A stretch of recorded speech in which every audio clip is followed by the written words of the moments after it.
Hey, what's going on? I really appreciate each and every one of you. I wanted to say thank you so much again for supporting the fundraiser, which is technically still ongoing, but you guys got me out of like the fire of, finding a place to live, which was great. I want to say thank you so much. Um, I know that, I haven't made too many appearances since then, since we got me to a new apartment. Um, I want to again say how much I appreciate your patience and your ongoing support.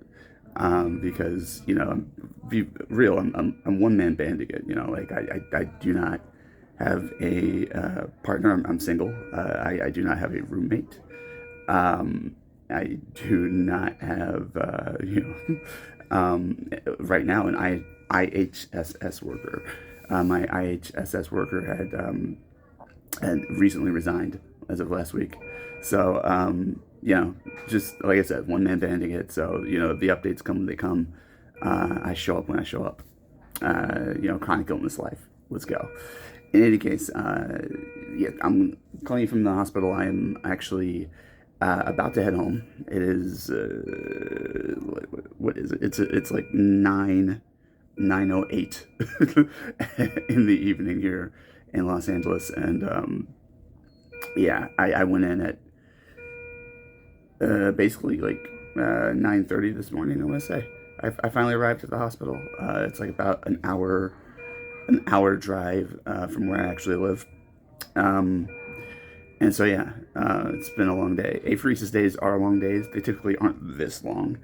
What happened today is I had, which has been happening more frequently. Is I don't know what's causing it. None of us know what's causing it, but I'm having vasovagal reactions after apheresis. So what that means is, the vagus nerve that runs, from your brain, one of the longest nerves in your, um, kind of your parasympathetic system. But it's like, runs from my brain, runs to most of my, organs. And it kind of regulates, autonomic responses in the body, digestion, like rest and recovery, immune system response, etc. And so with a vasovagal reaction, what happens is, I don't, like know why it's happening to me specifically, but, basically it's just like a fainting spell. It's like, you get like a rush to the head, like a bunch of blood pools in the legs, and, you withdraw, you don't have as much blood going to the brain as you would need. And then suddenly you just kind of feel extremely short of breath and and lightheaded, potentially dizzy, and you can't stand. I didn't even try to get up yet. I was lying flat in my bed.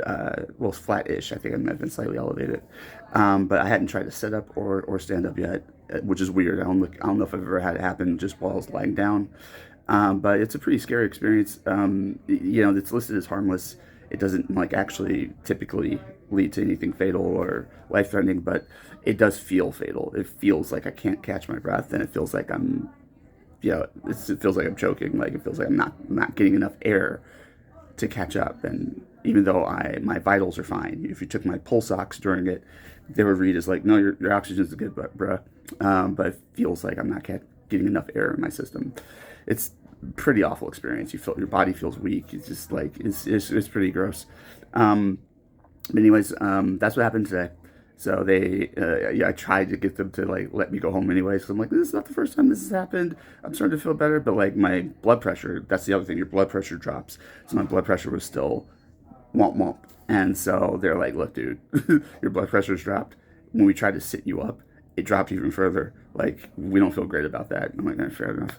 So, went to the ER. It was a pretty good experience this time. Usually ERs are pretty gnarly experience because there's so many other things going on for the medical staff. So many different conditions are being treated. People, somebody might have a gunshot wound. Somebody else might have like a brain injury. Somebody else, has COVID. Like there's so many things that have to be treated, and they have to prioritize, based on severity. And it's not a fun experience for anyone. And when you have a low immune system, you don't want to hang out in the ER. You don't want to hang out in the hospital.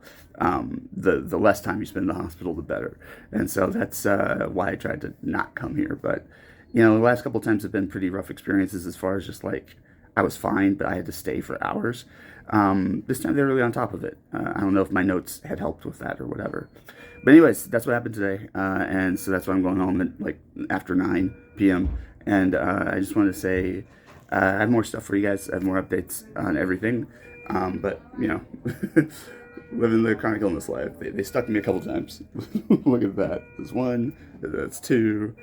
I think there's still like a wound here, so that's three. And then the actual IV ended up going in here, which is pretty fun. Sometimes nurses and doctors and stuff are like, I can get it, and I'm like, bro, it's not about whether you can get it. Like, I've been stuck like 8 times now. Anyways, I will be catching up with you guys. I have another life update, and I'll discuss that after I get home. But right now, my nurse is trying to get me out of here, so I'll see you later. Bye.